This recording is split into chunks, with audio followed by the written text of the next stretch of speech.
hire people smarter than you. I mean, that's literally the first tagline I heard at Google, right?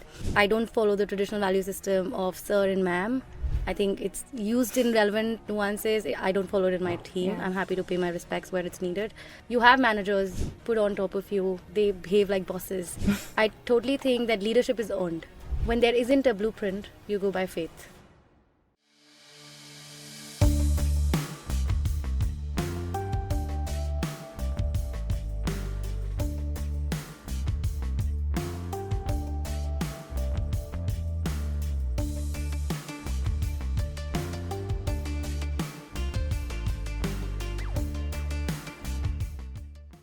Hi guys, welcome to Why Leadership Fails. I am your host Bhavna Lalchandani.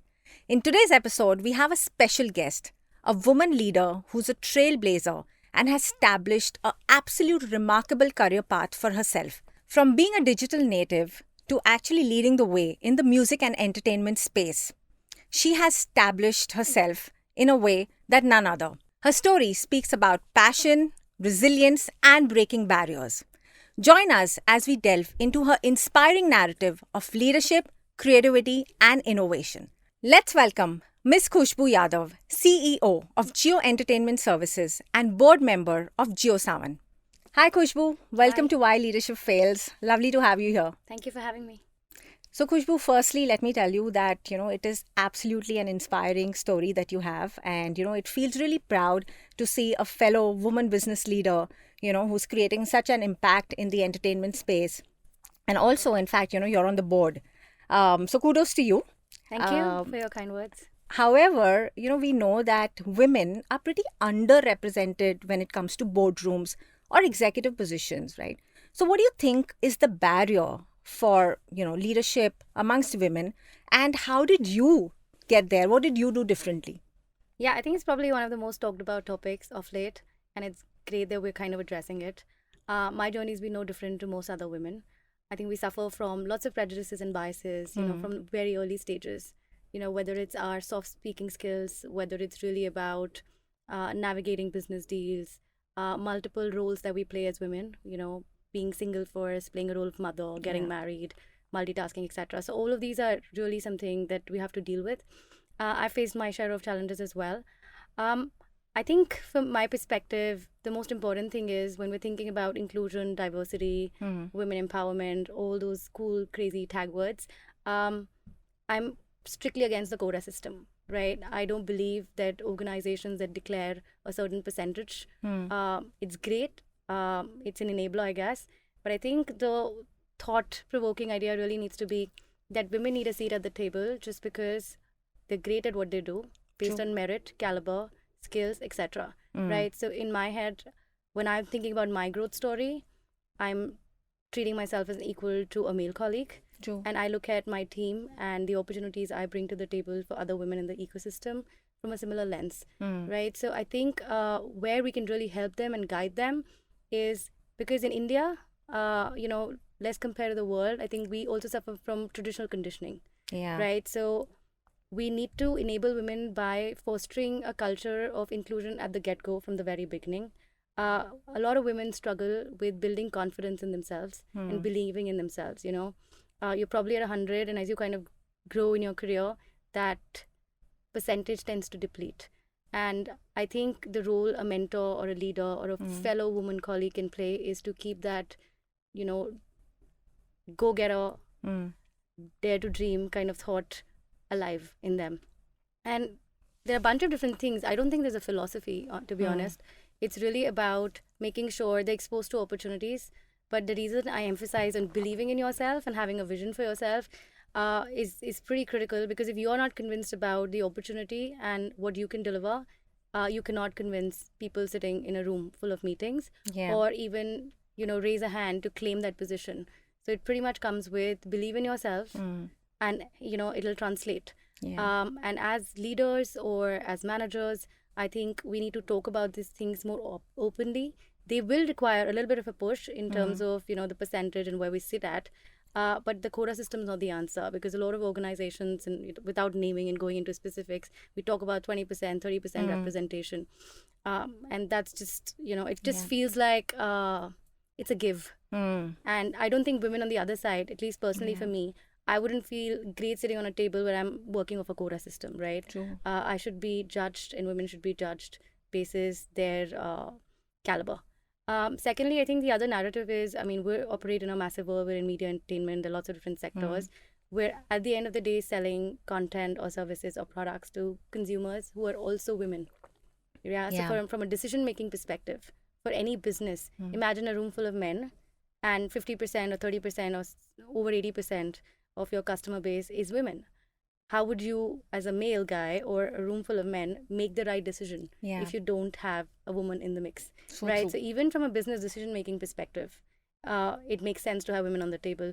So I guess what I'm trying to say, it's really not about let's start a quota system, let's put women on the table for the heck of it, just to tick a box from a diversity inclusion standpoint. I think we need to create equal opportunities, give them a chance to perform, and then let them grow on a merit basis. Absolutely. I think you hit the nail in the coffin. In fact, I was reading this study by KPMG, and it said that 60% of women aspire to be leaders, but at the same time, a similar percentage is, they are hesitant and they are not sure if they can lead. There is something which is holding them back. So it's kind of, a dichotomy where, you aspire to be a leader, but, you're not confident enough. So I completely agree to what you mentioned. But as a leader, then how are you incorporating, diversity and inclusion at Jio? Yeah, I think it kind of changes and you learn. I've learned a lot. I've been very fortunate. So I worked for 3 very great organizations, right? My first job was at Google. They just set up shop back in 2007 and I was a campus hire, right? And I worked with very smart American bosses back in the day. And I think there are some inferences from the West, and I have a decade-long career overseas as well. I think the freedom of speech, the non-hierarchical structure, having a point of view, having nuances like hire people smarter than you. I mean, that's literally the first tagline I heard at Google, right? And that sets a sense of confidence because people around you, it's not a competition. It's really about how you all work together as a team. And you're not about pulling each other down. So I think there are a variety of factors that add to the growth and how you deal with these situations. So when I look at dealing with my own team or interviewing people or giving opportunities, I present a business challenge. And if it's about picking one of the many, it's about who addresses the challenge the best. And the approach matters rather than the result. And at the same time, I'm not thinking whether it's a male or a female person. From a business lens, if it's an individual contributor role, I mean, I would find the right individual to do it, while present equal opportunities to men and women or across gender, right? So I live and breathe what I'm preaching, right? Which is, it's really not about the lens of a gender. So it's really breathing equal opportunities, supporting them, and getting the outcome that's required by the business. Absolutely. I think that exactly should be how, should be the way it is, because it's not about male or female. It is about the power of the unique voice. It's about the attitude that one brings to the table. So great, and you did mention about how you worked with various global giants. So when we look at the transition from MNCs, you worked internationally as well, to, the Indian conglomerate and the giant Jio. How has that experience been, and how has your leadership journey actually evolved, over this entire trajectory? Yeah, it's an interesting question. I think I probably start way before I started working, right? So I'm an army kid. I studied in 12 different schools across locations, and I have a sibling. And I grew up in a very happy household where, my brother and I were treated equally, right? So I think the conditioning was always about speak your mind. I have a relationship with my family and my mom and dad, which is like friends. So there was never those traditional biases that I grew up in, right? So at the end of the day, the confidence, the belief to speak your mind, having a point of view and an opinion is inculcated. So that is who I was when I first entered my first job. And it only helps when, first job, like I mentioned, was Google, only redefines and reassures of that belief in that ecosystem. And I think one of the cool things at Google was we literally went from college, literally how we were, without having corporate sets of dressing, as going into a fun digital nuance company, right? So from managers to, entry-level jobs, we all worked in nets. It was a area called Nooglers. And they had fun concept of, thank God it's Friday.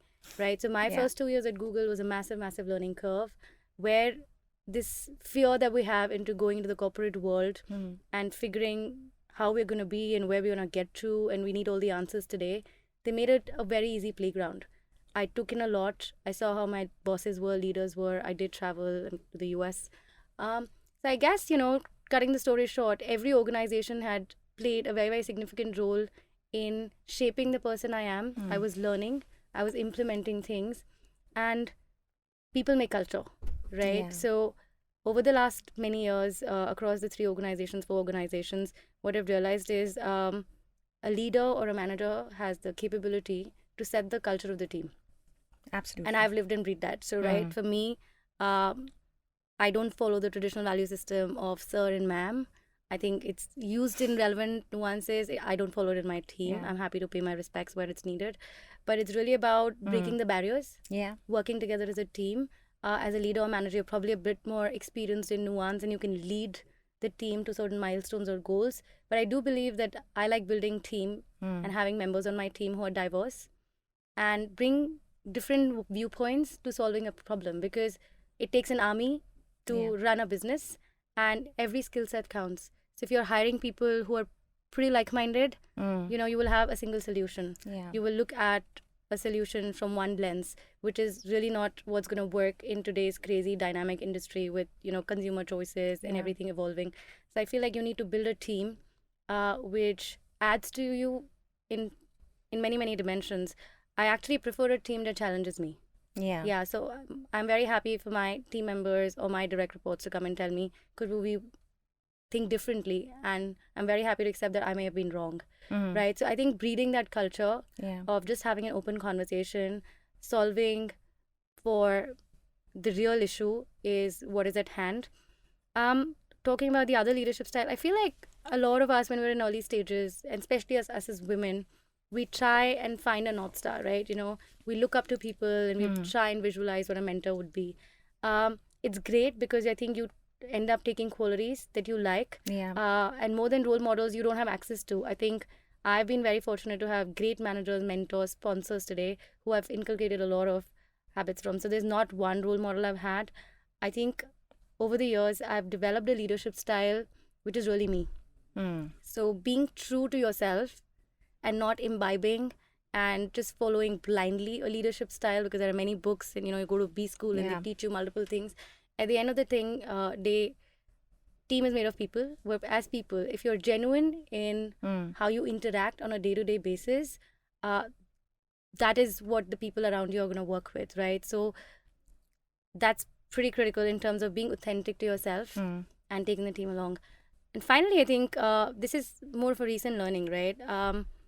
And it happens more in the Indian context, and I'll address the other question just in a bit. You have managers put on top of you, and they behave like bosses. I totally think that leadership is earned, right? Just because somebody is my boss or a manager, in my head or an individual's head, it's very hard to get that respect or looking up to the feeling and wanting to follow in the footsteps, because leadership is earned. And it can take a while. It can take a couple of years for a leader to feel like the team really believes in you. But that's okay. It's a journey, right? Because everybody has a different way. For me, I like leading by example. I like getting my hands dirty. I like knowing the junior most person in my team.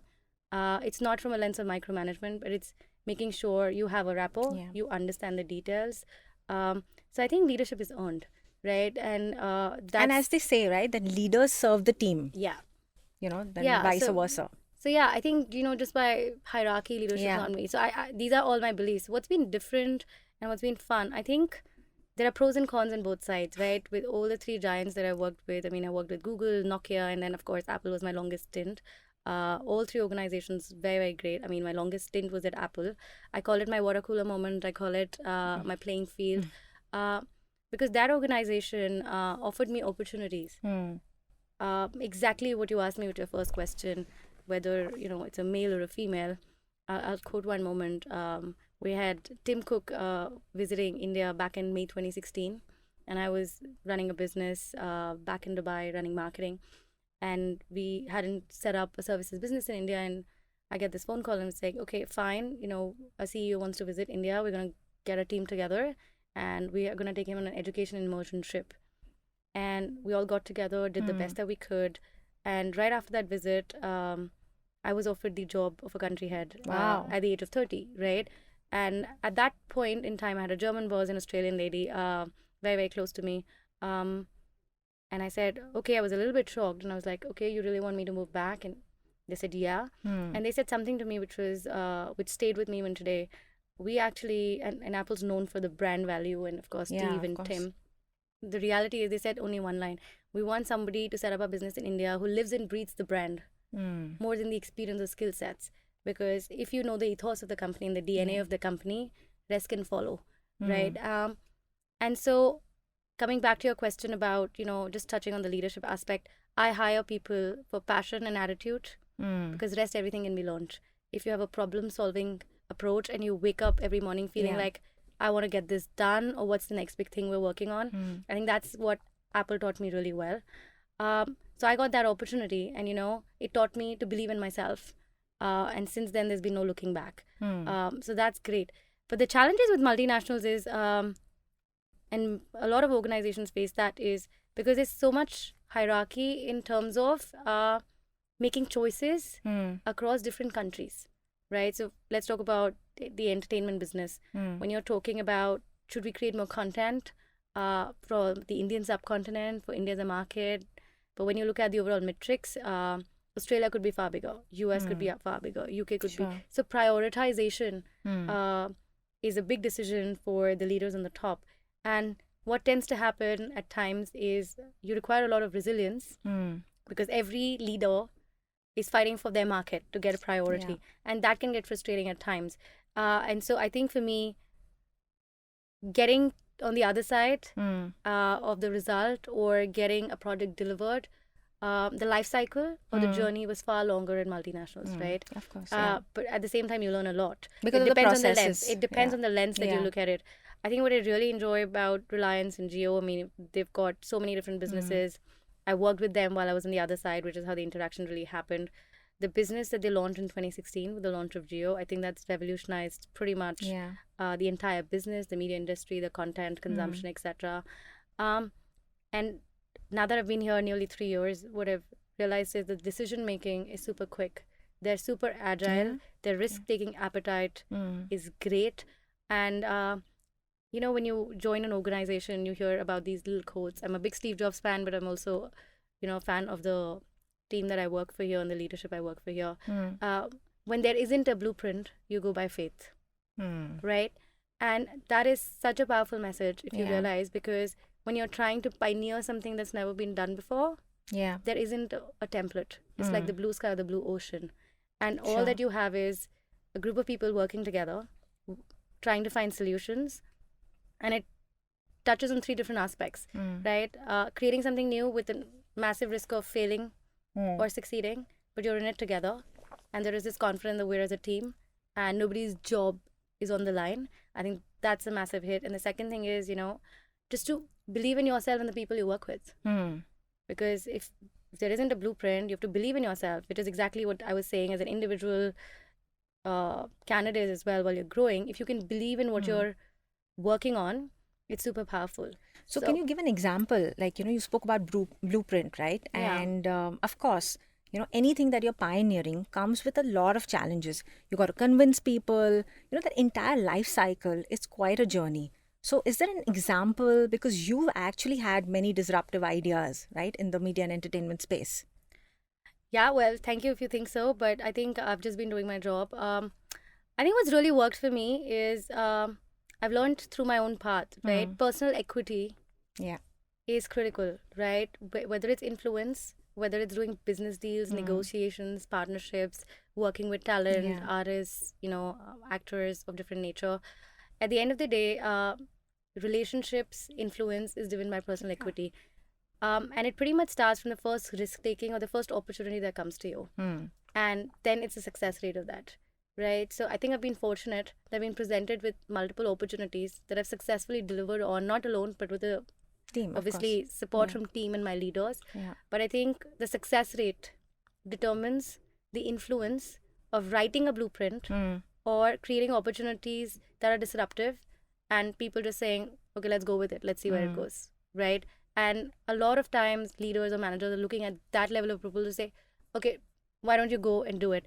And that's become a little bit of my day-to-day negotiation factor even with my bosses today, because it's almost like, let me do it, we'll see where it goes, right? Let me show you, right? Or else And you have to be- pivot.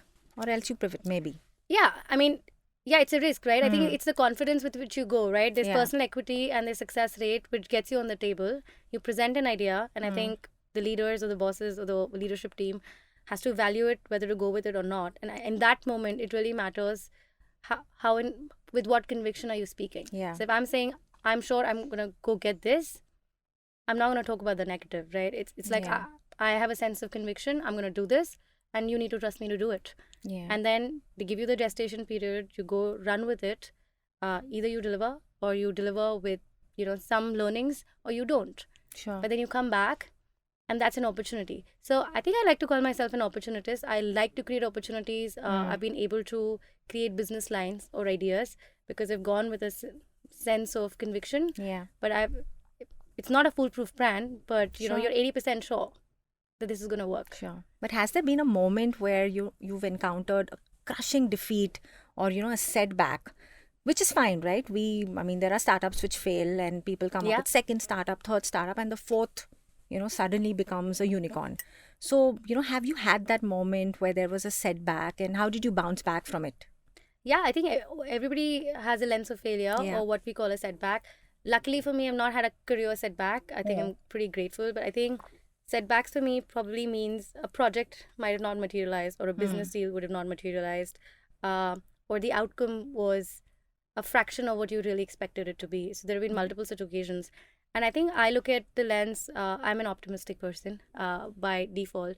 And so when I'm in a situation like that, you look at it from a lens of, what did you do wrong, or what could have been done differently, Yeah. or what are few other ways to approach the same issue. So I don't give up. So if you've got a business challenge, I mean, one approach fails, okay, there'll be 5 or 6 different Yeah. ideas to do the same thing. So you convert that failure into an opportunity. And it's also a little bit of a challenger mindset, You fail once, but Yeah. you can go at it in a different direction. And that's what I tell my team. And very importantly, what you mentioned, right? Introspect, Yeah. and never give up then. Yeah. So, yeah, that's great. Yeah. So that's what works for me, I guess. Cool.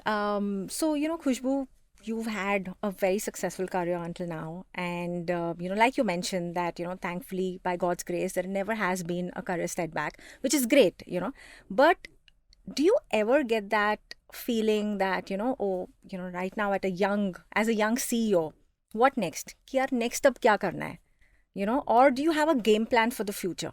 Yeah, I mean, this is a great question because I've been thinking about this, for as many years as I've been working. At every age, you feel like you have a game plan. But the more panels I do, the more interactions I do with fellow leaders from the industry, or, people who are growing in their careers, I feel like the game plan evolves every year for me, right? What I enjoy doing is having a challenge, waking up with passion every morning, and enjoying my workspace, because that's literally 80% of where your time is spent. I like working with bright minds and building a team and going at challenges. So what's a downer for me is not really having as many challenges at work, or something that keeps you going every morning. Over the last many years, I've been in the media and entertainment business because I've been passionate about it. Yeah. But having said this, I'm not sure if you ask me if I'm going to be in this business for the foreseeable future, or there might be opportunities, because I think I'm pretty open-minded there in terms of what comes your way and what you're seeking. So in the short term, I think I'm very, very happy where I am. I think there's so much more to do in the media and entertainment space.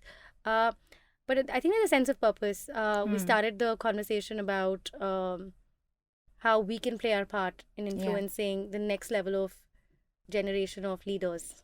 How do you commit to an organization and help them grow? Right? It could be in terms of numbers, revenue, lines, incremental lines, consumer subscriptions. There are lots of different metrics, but I think I like to have short-term and long-term goals for me. In the short term, we've just come out of fiscal year. I think it was a great year for Reliance and for the business at Jio. We've just done our forward planning. I think we've got a series of projects lined up that the team are working on. And I'm pretty excited about the next quarter and the quarter after that for now. Yeah, but I hope in that I can continue contributing to the media and entertainment world. I mean, India has a lot to offer, whether it's in the field of product and tech or the kind of content and the stories we're Yeah. telling, exporting to the world. Mm. So we've got our roles to play. I mean, I'm very proud of the team here myself, right? We started 3 or 4 different business lines. When we first came in back in 2021, we didn't really have a P&L, right, for individual businesses because we were building an ecosystem. Yeah. Since then, we've got Jio TV, Jio TV Plus, and Jio Cinemas moved over to Viacom. Got Jio News, games, so much in the entertainment space that from a distribution lens, the opportunity is manifold, and the customers are just growing in terms of the Yeah. subscription base and what the telco has to offer. So I think diversification in terms of bringing the best content to our customers through the ecosystem that we have. At the same time, I think being a leader, you've got to have business viability and incremental revenue lines. We started a new division, branded solutions, where we create content, IPs, work with partners. We worked with few really smart brands in the last quarter or so. We worked with Red Bull, Dubai Tourism. Interesting. Just done the No Filter Neha IP show, which Yeah. the 6th season in video. So yeah, I think we're diversifying. So I think all of these are great challenges. Sure. I'm sure Reliance and Jio has great plans in the business, which the leaders are best placed to talk about. Absolutely. It is But I'm certainly an happy exciting to be era. a part of it. Awesome. That's great. And you spoke about consumers, who doesn't love their audiences, right? So do we. And, now it's time to get the audience voice into our conversation. So, we get in queries from the audiences and we put it to the guest as is. So I'm going to read a question that we've got from one of the audiences, and here it is. All right. This is from Anjali, based out of Mumbai. Okay. And she says, Khushboo, as a successful CEO in the entertainment world, how do you ensure your content stands out in today's crowded media landscape and creates a memorable experience for the audience? Basically, what's your secret recipe for creating content that captures the hearts and the minds of millions? Yeah, sure. I think, for us or for any content business, commissioning content, I think you really need to understand who your consumers are. And in India, we talk about tier 1, tier 2, tier 3, we talk about different segments. It is very, very important that you understand who you're creating content for and in what voice are you creating the content for. And I think regionalization, localization, as we call it, is a big topic now. Yeah. And I mean, you've seen so many OTTs now in regional languages, etc. So I think as long as you understand your audience and the nuance, I think that's pretty much rule one in terms of understanding what kind of content will resonate. And of course, then comes, the storytelling, picking up the genre. The reason I can't give a specific answer is because we pretty much have 12 plus genres of content, right? I mean, we work with 200 plus broadcasters. There's fashion, there's comedy, there's sports, and there's entertainment. There are so many different genres, and the approach to each pretty much stems from understanding your customer. Yeah. And what is there a lack of, right? Because sometimes you over-index in a certain genre of content, which is done to death, and hence you want to explore a smaller territory. And like you call them the underdogs, right? Like if you look at what the film festivals start to show now, and if you're looking at the world of movies, I mean, there are still the big studios and big movies that are getting the theatrical releases, but looking at how the consumers are consuming content, I mean, 12 Fail was a great example, right? I mean, we created a movie called Mimi with Geo Studios a couple of years back. So it's really about finding those underdog stories that have never been told before in a language and in a format that reaches the masses, because everything that we at least do at Reliance and Jio is about solving for the masses, which is very, very different to my past organization, because at Apple we would solve for premium. And so whether you talk about Apple TV Plus, etc., I mean, that's an iOS audience, which is about 2 to 3% of the market. So the lens here at Reliance is we're solving for the masses, and hence, you have that lens for solving for north, south, east, west, all the different genres. And so I think that's fun and interesting. So that's awesome. How we amazing. Kind of go through the narrative. Thanks for sharing that. And thanks, Anjali, for asking that question. I hope we've been able to address your query. Thank you so much. All right, Khushboo, interesting discussion, really fun conversation. And now it's time to spice it up even more. And, we get to a next segment, which is called the 60-second spin. With that, you need to answer as many questions as possible within 60 seconds. I'm going to throw a lot of questions at you, and let's see what's your score going to be. So, Khushboo, are you ready to come along for a spin with me? Sure, let's do it. Let's go. Your perfect evening after a busy week. A glass of wine and something to watch with friends or family. Interesting. Best compliment you received? Stay as you are. Most influential person in your life? My dad. Your biggest fear? Uh, Having a pessimistic mindset. Your favorite childhood memory? Actually, a lot. I grew up in Kent, so yeah, like traveling across the country. If you could change one thing about the entertainment industry, what would it be? Fast track the journey that we've had, right? Like, I think we've gone through so many different phases, but just fast tracking that and moving and competing with the West in terms of subscription, in terms of content building, all of that. One unconventional skill or talent to add to your leadership toolkit? Well, only if I could see the future. All right. If you won $10 million tomorrow, what would you spend it on? I don't know. I mean, I haven't really thought about it from that lens, but create something unique in the product and tech space, I think. I'm also really passionate about having a sense of purpose and giving back, right? So I recently joined Gandhi Mandela Foundation. I've invested in women education. So yeah, I think it'll be a bunch of different things that I'm passionate about. Sure.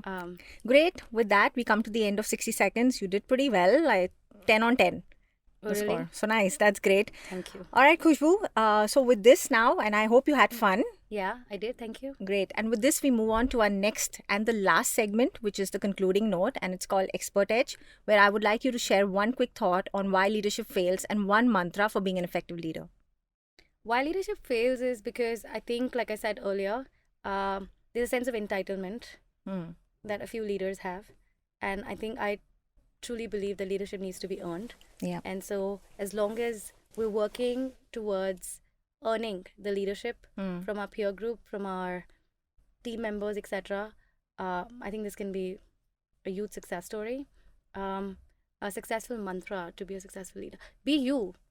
Create your own sense of style of leadership. Be you, be authentic. Take the team along. I also feel a lot of times leaders don't give a sense of purpose to the team members at the entry level. Yeah. And I feel like that's a blind spot, right? I think it's very important for all team members to know exactly what you're working towards, how they are contributing, or how their day-to-day contributes to the overall business objective or goal. And hence, taking them along on the journey is really, really important. Sure. So believe in yourself, take the team along, and be you. You do you. You do you. Awesome. Great. That sounds good. Thank you so much for your valuable time. Thank you so And I much. hope that you had fun as well. I You know, did. it was indeed an inspiring conversation. So thanks a lot, Khushboo. Thank you for having me. Thank you to the audience for staying with us. We hope you found this conversation as inspiring and engaging as we did. Well, until then, all you leaders out there, keep slaying, keep inspiring, and continue leading the way. Thanks so much.